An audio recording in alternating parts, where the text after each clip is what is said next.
बिस्मिल्लाहिर्रहमानिर्रहीम, अस्सलाम वालेकुम व्यूवर्स, वेलकम टू टीएससी। मैं हूं अदील मंसूर। आज आपसे बात करेंगे ऑस्टियोपेनिया और ऑस्टियोप्रोसिस के बारे में, इसके होने की वजूहात और इससे बचाव किस तरह मुमकिन है। व्यूवर्स, ऑस्टियोपेनिया में बोन की डेंसिटी कम होनी शुरू हो जाती है, जबकि ऑस्टियोप्रोसिस ये भी हड्डियों की कमज़ोरी होने के लिए इस्तेमाल की जाने वाली टर्म है। ऑस्टियोप्रोसिस पेशेंट को उस वक्त लेबल करते हैं जब हड्डियाँ इस हद तक कमज़ोर हो जाएँ कि हल्की और आमसी चोट से फ्रैक्चर होने लगे। एक आम सवाल जो ऐसे लोगों को कन्फ्यूज़ कर देता है वो ये कि बोन स्कैन और डेक्सा स्कैन जो अमूमन करवाए जाते हैं उनकी कितनी ज़रूरत होती है, कितने अरसे पे होना चाहिए और इसके रिजल्ट से क्या फ़ायदा हो सकता है। आज की इस वीडियो में आपको ऑस्टियोप्रोसिस और इससे लिंक्ड सारे सवालों के जवाब देने की कोशिश करेंगे। लेकिन अगर आपने हमारे चैनल को व्यूअर्स सब्सक्राइब नहीं किया, इसको सब्सक्राइब कर लीजिए और बेल आइकन को भी प्रेस कर दीजिए। सबसे पहले तो ऑस्टियोप्रोसिस है क्या और ये होता कैसे है। इस कंडीशन में हड्डियों में कैल्शियम की कमी नहीं होती।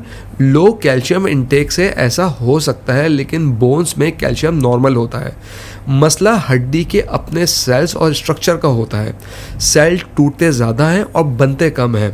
बहुत से रीज़न हो सकते हैं, जैसे कि फैमिली हिस्ट्री, हाइपरथायरॉयडिज्म, पेट का हर वक्त डिस्टर्ब रहना जिससे इंपॉर्टेंट मिनरल्स एब्जॉर्ब ना हो पाते हों, स्टेरॉइड्स का बहुत अरसे तक इस्तेमाल करना, प्रोटीन डेफिशिएंसी, डायबिटीज़, एक्सरसाइज की कमी, स्मोकिंग, जिगर की खराबी।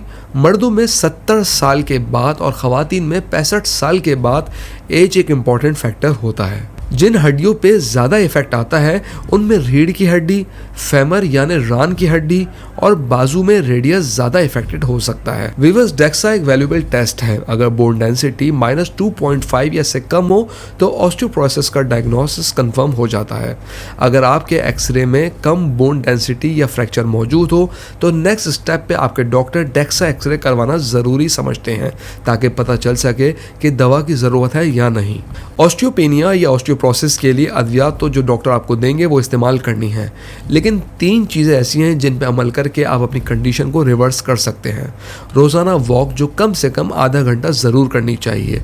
गुड प्रोटीन इनटेक, यानी आप प्रोटीन का इतना इस्तेमाल करें कि 1.6 ग्राम पर किलो बॉडी वेट के हिसाब से होता है, यानी जितना आपका बॉडी वेट है उसको 1.6 ग्राम से मल्टीप्लाई करें तो उतना आपको प्रोटीन इस्तेमाल करना है।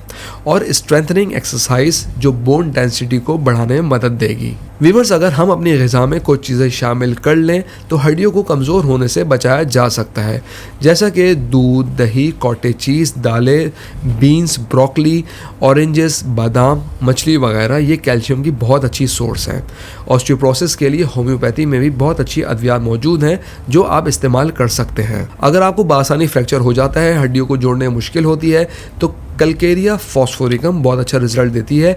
इसको 30 पावर में 5-5 कतरे थोड़े से पानी में डालकर दिन में 3 बार ले सकते हैं।